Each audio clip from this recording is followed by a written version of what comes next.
اسمش بود سید یوسف. خودت معرفی بکن. چی معرفی بکنم؟ سید یوسف مظفری، نوار فروش سیاکل.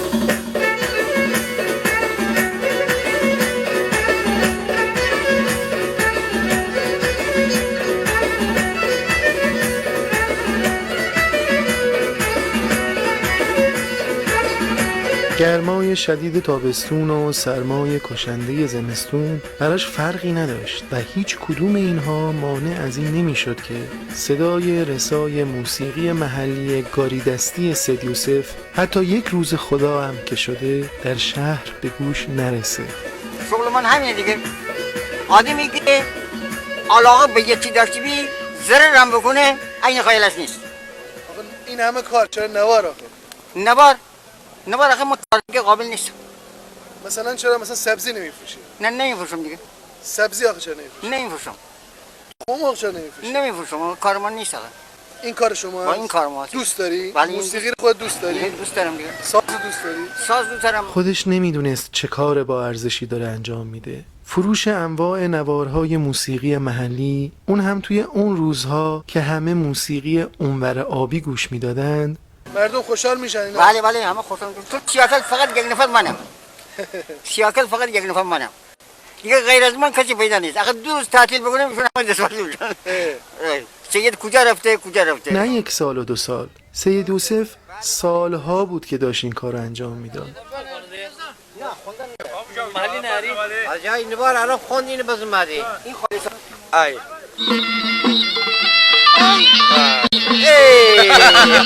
بارا بیا چه بارا بیا آی خوشحالی بارا یه دوباره اگه من نداره آقا مخالفه ما اونجا شما نوار مخالفه بیا آقا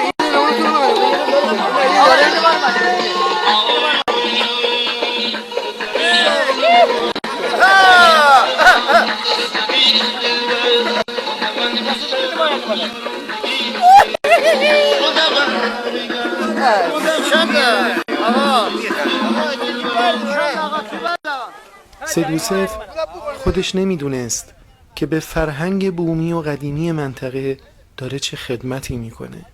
گردآوری موسیقی محلی، اون هم با نوار کاست هایی که به سلیقه یوسف جمع‌آوری شده بود و بین مردم شهر و منطقه دست به دست میشد. خدمت بزرگی بود که سید یوسف داشت یه تنه انجامش میداد.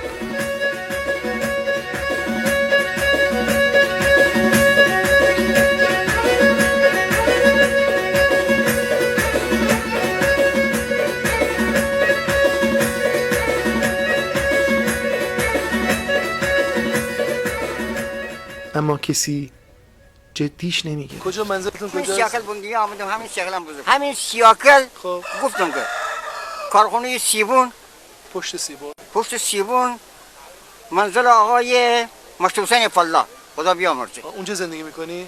اونجا خونم کرایه میکنم. کرایه میکنی؟ بله. تنها هستی؟ تنها هستم. خانم من مرده. فوت خدا رحمت کنه. خدا هم باز سلام. بچه چی؟ بچه ندارم. اولاد اصلا نداری؟ هیچ چی ندارم. اصلا اولاد نداری؟ نه اصلا اولاد ندارم. پس این آهنگو دوست داری؟ آهنگو ساز آره دوست آهنگ دوست دارم. موقعی که محرم سینه زنی میذارم، مذهبی میذارم، موقعی شاد میذارم. همه از من راضی است. خیلی همه از شما راضی. همه از من راضی است. یعنی همه جا تعریف شماست. بله همه جا تعریفم است. خدا شما رو حفظ کنه. قربان شما. خدا با شما خودت سلامتی. چه حرفی داری؟ مردم از مردم چی؟ مردم همه از ما رضایت دارم، من از مردم رضایت دارم. سید یوسف 19 سال پیش که دیدمت فهمیدم داری چه کار با ارزش انجام میدی. آخه کارهای فرهنگی و تنهایی‌هاش و گرفتاری‌هاشو خیلی خوب میشناختم، اما چه کاری از دست من و امثال من برمی اومد. قربان شما. ما خونه شما بیایم، ما بله. راه میدی یه نیم ساعت یه ساعت مزاحم شما بشیم خونه. بالای سی تو ایام عید پیش شما میایم. یه روز قربان میایم شما. یه ساعت 2 ساعت مزاحم قربان شما. شما. شنبه نیستم. یک شنبه هستی؟ نه یک شنبه نیستم، تا دوشنبه نیستم. خب دوشنبه ما سه شنبه میایم. بله دوشنبه. سه شنبه یه سر میایم پیش شما. بچه. هی سید یوسف، سه شنبه که اومدم خونتون خیلی دیر بود.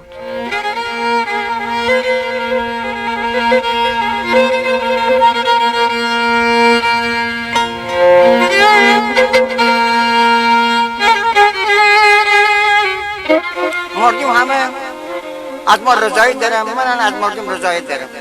دمت گرم سید یوسف. خیلی چیزها بود که تو میتونستی بفروشی و روزگارتو بگذرونی، اما تو انتخاب خودتو داشتی و خیلی ها رو با موسیقی محلی آشنا کردی.